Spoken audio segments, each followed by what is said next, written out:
Well, my idea was to create more awareness that we need to make the world more accessible for people who are blind and visually impaired. So my background, career-wise, has been in the technology industry, both working for software companies and as a venture capitalist, which may seem like an odd background for someone running the Perkins School for the Blind.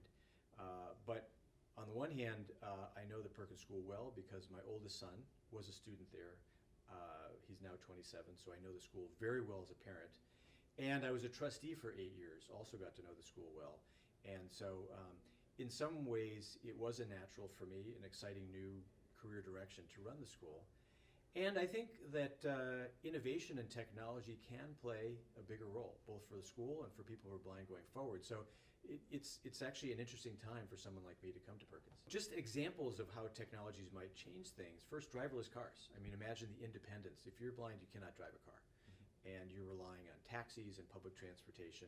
Imagine the ability to move around as simply as the rest of us use Uber with that kind of responsiveness. You know, that's coming. There is facial recognition technology. It's already available on the internet, it's just not widely used, that would allow you to know everybody who's in the room. Today, the protocol if someone who's blind is in a meeting is everybody introduces themselves all the way around. There's technology that could make that obvious. The Internet of Things, objects have their own metadata, so it could you could walk up with this little U-strap device I showed on stage, which is kind of a navigational device, kind of like what a sonar is to a bat. And it could not only indicate there's a device, it could say there's a metal table, because the table has that content in it. Braille dots being represented by electrostatic charges, that's called haptic technology, and that is in the labs today. That's probably what it's going to look like 5 or 10 years from now. So there's a lot of these things that are coming. We want to be prepared for them. We want to make them useful and usable, and our consumers who are blind are often asked to test these technologies.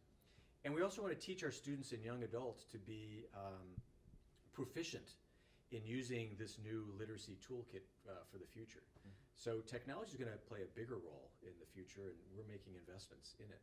Interesting things about the positioning was I was behind a very dynamic group talking about the November Project and how do you build a movement. And that's what I'm trying to do, but they do it with unbelievable excitement and energy. When you're talking about people who are blind, you're trying to get, it's a little more of a somber topic. And so on the one hand, you're trying to change the mood and get people's attention to a problem that needs attention. On the other hand, you want to get people to be sort of aware that people that are blind are people. They're people first. And you know, it's okay to talk to them, help them. It's okay to make a few mistakes. We've got to get them to be a part of our community. Just get used to the fact that people are around. That's my biggest goal. I think if we could imagine that the world is full of 6 million blind people, as it should be, and that they're working with us, and that we're used to saying, can I read the menu for you? Or let me just move that chair, and doing those sorts of things. That would be wonderful if I could, you know, make some movement in that direction for anybody that's ever watching this video. Perfect. People are in the wheelchair are out and about a little bit more. It's in general, they can all see, and so they can make it around. We've accommodated some of the sidewalks and things like that. And so we're not as uncomfortable, I would say, that someone has a wheelchair. And you can kind of imagine you want to help them maneuver or, you know, give it a push or whatever. We've got less experience in general as a society with what do you do when you're with someone who's blind or visually impaired, I mean, in a number of different situations. And it's not, the things that you do are not rocket science. They're things that make sense in social settings. But what I want to do is get people more comfortable in knowing some of the basics, like it's okay to say, see you later, because blind people say that too, nice to see you. And where you don't know exactly what to do, just give it your best shot. Be respectful, give them choices. That's really all you need to know.